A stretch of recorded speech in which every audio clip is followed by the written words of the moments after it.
നീ MBBS എടുത്ത് നിന്നൊരു MBBS കാരനെ കൊണ്ട് കെട്ടിച്ച് രണ്ടുപേരും കൊള്ളും തൂക്കി കാറിൽ ഈ മുറ്റത്ത് വന്ന് ഇറങ്ങണം.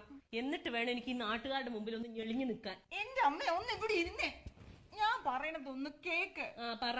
എനിക്ക് പോകാൻ പറ്റൂല, ഞാനേ ഹ്യൂമാനിറ്റീസ് കാര്യാ. എന്റെ ദൈവമേ, ഹ്യൂമാനിറ്റീസാ? എന്നിട്ട് എന്താടി നീ ഇത്ര നാളും പറയാതിരുന്നത്? ഇപ്പഴാണ് പറയണത്. വേഗം ഒരുങ്ങി ആശുപത്രി പോകാം. എന്തിന്? ഹ്യൂമാനിറ്റീസിന്. ഭർത്ത ചന്ദ്രൻ ചേട്ടന്റെ മൂക്ക് തന്നെയായിരുന്നു. നീ പേടിക്കണ്ട, വേഗം റെഡിയാവാൻ നോക്ക്. അയ്യോ എന്റെ അമ്മേ, അത് അപ്പൻഡിസൈറ്റിസാ. രണ്ടും ഒന്ന് തന്നെയാ. നീ പേടിക്കണ്ട, അത് മാറാവുന്ന അസുഖമുള്ളൂ. വേഗം റെഡിയാവാൻ നോക്ക് കൊച്ചേ. അമ്മയ്ക്ക് മുഴുത്ത ഭ്രാന്ത, മുഴുത്ത. அம்மா நான் ஸ்கூல் போகல. வாய். அம்மா நான் காலேஜ் போகல. வாய். 10th கிளாஸ் பாஸ் ஆனா 12th பாஸ் ஆகணும். எஸ். 12th பாஸ் பண்ணா காலேஜ் பாஸ் ஆகணும்.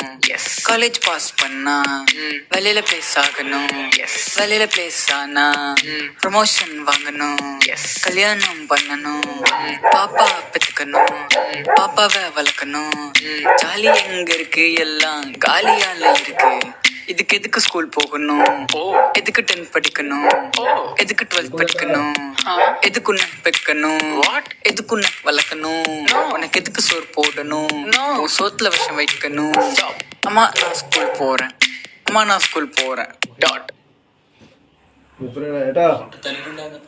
ഇങ്ങോട്ടൊക്കെ കണ്ട് ഒരുപാട് നാളായി.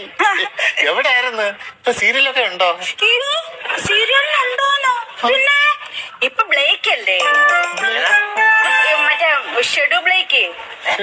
ഓ, ഈ സീരിയലൊക്കെ നടന്നുകൊണ്ടിരിക്കുമ്പോഴേ ഡയറക്ടർ അവിടെ നിന്നിട്ട് വിളിച്ചു പറയേ, ഇനി ഷെഡ്യൂ ബ്ലേക്ക് എന്ന് ഉറക്കം വിളിച്ചു പറയും. അത് കഴിഞ്ഞ് പിന്നെ 2 ആഴ്ച കഴിഞ്ഞേ തുടങ്ങത്തുള്ളൂ.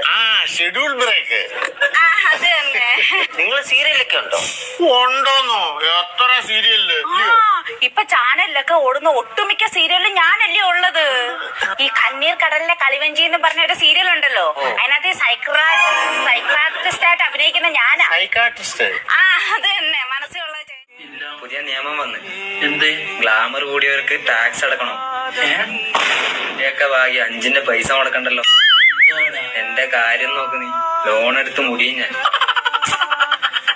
നീ എന്തോ ധൈര്യം ഉണ്ടാക്കണം ആ ചോദ്യം ചോദിച്ചത്? ഒരുമാതിരി നിന്നും നിറങ്ങിയവാ ഞാൻ അവിടെ ചെന്നത്. അന്നേ ആ ലവ് ബേഴ്സിന്റെ കൂട്ടിയിരിക്കുന്നവൻ, ആ ടിക്കറ്റ് കീറുന്നവനുണ്ടല്ലോ, എന്നോട് അമ്മച്ചി സീനിയർ സിറ്റിസൺ ആണോന്ന്. അയ്യോ, സീനിയർ സിറ്റിസൺ എന്ന് പറഞ്ഞാൽ അത് മോശം വാക്കല്ല. മുതിർന്ന പൗരൻ, 60 വയസ്സിന് മുകളിലുള്ള ആൾക്കാരെ പറ്റി പറയുന്നതാ. എന്റെ മൊബൈൽ എന്റെ ആയിപ്പോ ഞാൻ മൊബൈൽ ഞാൻ എടുത്തെറിഞ്ഞാനെ കേട്ടോ. ആർക്ക് പ്രായമായി? 20 വർഷം കഴിഞ്ഞതേ ഉള്ളൂ 40 വയസ്സായിട്ട്. എന്നോട് ചോദിക്കാവോ? ചേട്ടാ ഞാൻ തലേ കൈ വെച്ച് വിളിച്ചാണ്ടല്ലോ അവന്റെ ജോലിന്ന് തിരക്ക്. കൂട്ടുകാരെ, നമ്മുടെ ചിന്നു, കാസർഗോഡ് ചിന്നു പാപ്പു നമ്മളെ കൊല്ലത്തൊരു കല്യാണത്തിന് വന്നതാണ്. അതൊരപ്പറടി എന്താണ്? മജ്ജ പൊളിസ്ഥാലോ ചെല്ലാൻ പാക്കൊന്നുമില്ല, അത്ര പാങ്ങ്. മംഗലൂരിലെങ്ക് പൊളി കോഴിക്കറി ഉണ്ടായിനി, മജ്ജ കോഴിക്കറി നല്ല ഉണ്ടായിന്. പിന്നെ മംഗലടിച്ചു പൊളിച്ച് കൊറേ ചങ്ങായിമാരെ, പുതിയ ചങ്ങായിമാരെ കിട്ടീന്. ഓന്റെ കൊറേ ചങ്ങായിമാരെ കിട്ടീന്.